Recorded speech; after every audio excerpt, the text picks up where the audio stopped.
Assalamualaikum warahmatullahi wabarakatuh. Perkenalkan, nama saya Nana Listiana. Saya dari Universitas Islam Nahdlatul Ulama Jepara, kelas 4 PGSD A8, NIM 1813304 kali 397. Di sini saya akan menjelaskan tentang pembelajaran kuantum. Pertama, kita akan belajar tentang pengertian kuantum. Menurut para ahli Hernaki dan De Porter, pembelajaran kuantum adalah seperangkat metode atau falsafah belajar yang telah terbukti efektif di sekolah dan bisnis bekerja untuk semua tipe orang dengan segala usia. Yang kedua, menurut para ahli yang bernama Bobby De Porter dan Mike Hernarki, pembelajaran kuantum adalah memungkinkan siswa untuk belajar dengan kecepatan yang mengesankan, dengan upaya yang normal dan dibarengi dengan kegembiraan. Setelah kita mengetahui tentang pengertiannya, kita akan belajar tentang konsep pembelajaran kuantum. Menurut De Porter, yang dikenal dengan tandur. Nah, ini adalah singkatan ya, jadi kita akan jabarkan satu persatu. Tandur mulai kata T, yaitu tumbuhkan. Artinya, memikat siswa dengan menyertakan mereka dalam proses pembelajarannya. Yang kedua, alami. A. Memberikan pengalaman belajar untuk menumbuhkan kebetulan untuk mengetahui. Nah, yang ketiga ada namai. Namai adalah yang atau disingkat N, yaitu berikan apa yang mereka inginkan tepat saat mereka memuncak. Nah, jadi guru harus mengetahui tentang konsep-konsep yang singkatannya tandur ini ya. Yang keempat yaitu demonstrasi. Nah, memberikan kesempatan mereka untuk mengkaitkan pengalaman dengan data yang baru. Yang kelima ada ulangi.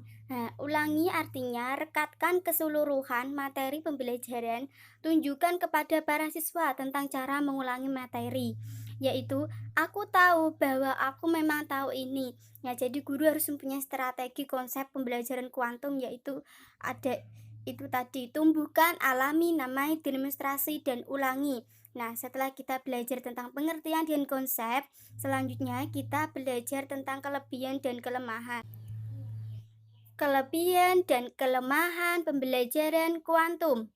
Kelebihan pembelajaran kuantum menurut para ahli yang bernama Agus. Yang pertama, suasana yang diciptakan kondusif dan menyenangkan. Jadi siswa dengan guru menerapkan metode tersebut ini, siswa menjadi kondusif pembelajarannya dan senang, nyaman. Yang kedua, menekankan kebermaknaan dan kebermutuan proses pembelajarannya. Jadi pembelajarannya sangat bermutu dan bermakna. Menekankan seperti itu. Yang ketiga, membiasakan peserta didik untuk melatih kreativitas sehingga menciptakan produk yang bermanfaat. Jadi peserta didik ini kita tuntut untuk melatih kreativitas mereka sehingga mereka nanti akan menciptakan produk yang bermanfaat. Setelah kita belajar tentang kelebihan, kita akan belajar tentang kelemahan. Kelemahan dari pembelajaran kuantum menurut Agus. Yang pertama, memerlukan dan menuntut keahlian dan keterampilan guru lebih khusus. Yang kedua, memerlukan proses perancangan dan persiapan pembelajaran cukup matang dan terencana yang lebih baik. Yang ketiga, membutuhkan banyak waktu dalam proses pembelajarannya. Itu adalah poin-poin kelemahan dari pembelajaran kuantum. Yang kedua, kita belajar tentang sintak pembelajaran kuantum atau langkah-langkah dari pembelajaran kuantum. Menurut Lawiyah Abdurrahman, yang pertama, kekuatan ambak, yaitu motivasi yang didapat dari pemilihan secara mental antara manfaat dan akibat dari suatu keputusan. Yang kedua, penataan lingkungan belajar. Sintak pembelajaran kuantum ini ya.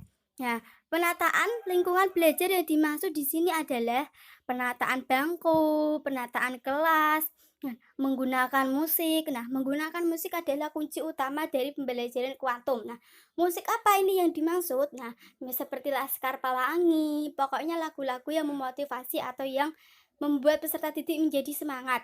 Yang ketiga, bebaskan gaya belajar.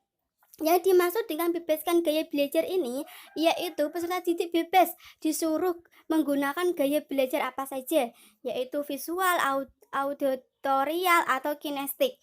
Nah, terserah mereka, yang penting mereka paham. Nah, selanjutnya, yaitu membiasakan membaca akan menambah pemahaman, menambah wawasan, dan daya ingat akan bertambah. Jadi, kita tuntut peserta didik untuk membiasakan membaca agar wawasan mereka bertambah. Selanjutnya, jadikan peserta didik lebih kreatif. Nah, hal ini dapat dilakukan dengan memberikan simbol-simbol atau gambar yang mudah dimengerti peserta didik itu sendiri. Simbol tersebut bisa berupa tulisan.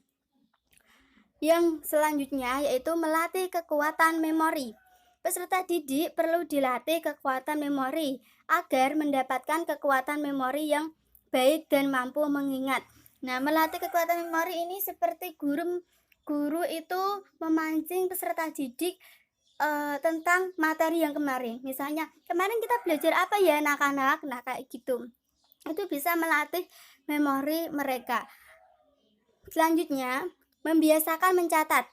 Siswa tidak hanya paham, melainkan siswa harus mampu mengungkapkan di bukunya apa yang telah mereka ketahui dengan gaya bahasanya sendiri. Setelah mereka paham, mereka harus dapat mencatat. Yang terakhir yaitu memupuk sikap juara. Memupuk sikap juara ini artinya guru bukan hanya memberi pujian, melainkan harus memotivasi siswa yang belum mampu menguasai materi. Nah, ini maksudnya adalah ketika peserta didik ada yang belum menguasai materi, tugas guru adalah memberi motivasi, memberi semangat terus-menerus supaya si anak tersebut itu mau belajar dan paham, agar timbulnya siswa-siswa yang berprestasi atau mendapatkan juara. Terima kasih, sekian dari saya. Wassalamualaikum warahmatullahi wabarakatuh.